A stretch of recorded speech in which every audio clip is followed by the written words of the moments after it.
गुरुदैवताय गणाध्यक्षाय धीमहि गुणशरीराय गुणमण्डिताय गुणेशानाय धीमहि गुणातीताय गुणाधीशाय गुणप्रविष्टाय धीमहि एकदन्ताय वक्रतुण्डाय गौरीतनयाय धीमहि गजेशानाय भालचन्द्राय श्रीगणेशाय धीमहि एकदन्ताय वक्रतुण्डाय गौरीतनयाय धीमहि गजेशानाय भालचन्द्राय श्रीगणेशाय धीमहि।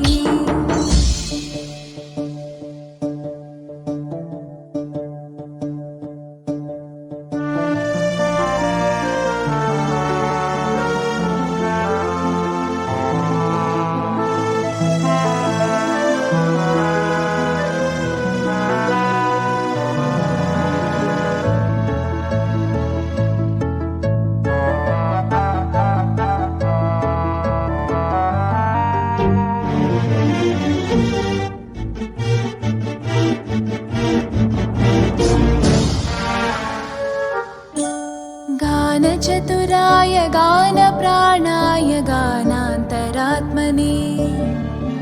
गानोत्सुकाय गानमत्ताय गानोत्सुकमनसे गुरुपूजिताय गुरुदैवताय गुरुकुलस्थायिने गुरुविक्रमाय गुह्यप्रवराय गुरवे गुणगुरवे गुरुदैत्यकलक्षेत्रे गुरुधर्मसताराध्याय गुरुपुत्रपरित्रात्रे गुरुपाखण्डखण्डकाय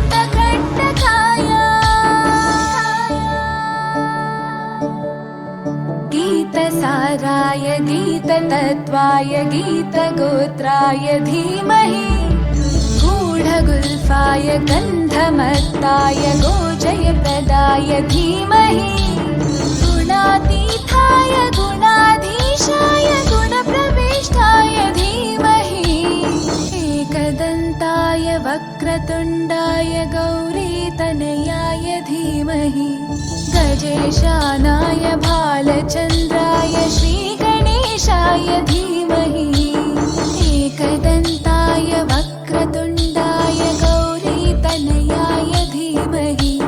गजेशानाय भालचन्द्राय श्रीगणेशाय धीमहि।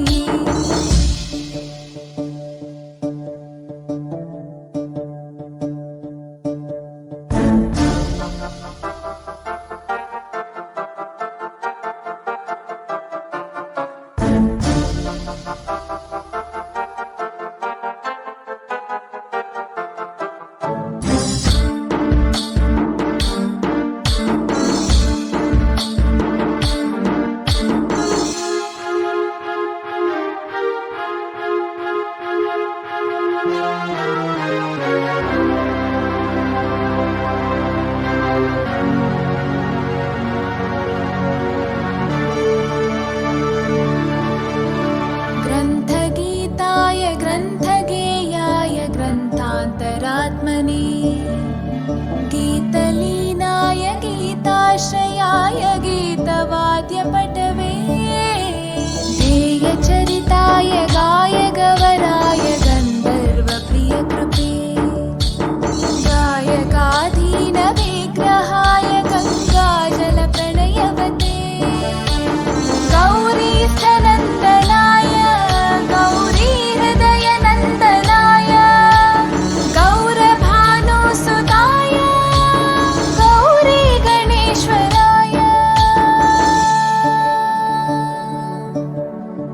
गौरीप्रणयाय गौरीप्रवणाय गौरभावाय धीमहि गोसहस्राय गोवर्धनाय गोपगोपाय धीमहि गुणातीताय गुणाधीशाय गुणप्रविष्टाय धीमहि एकदन्ताय वक्रतुण्डाय गौरीतनयाय धीमहि गजेशानाय भालचन्द्राय श्रीगणेशाय धीमहि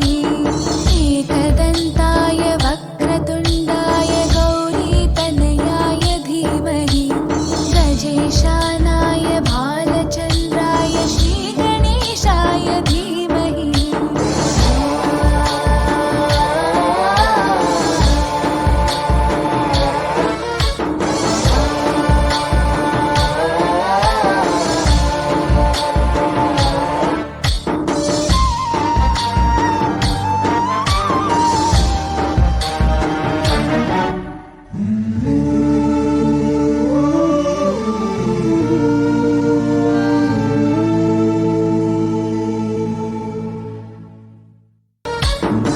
गणनायकाय गणदैवताय गणाध्यक्षाय धीमहि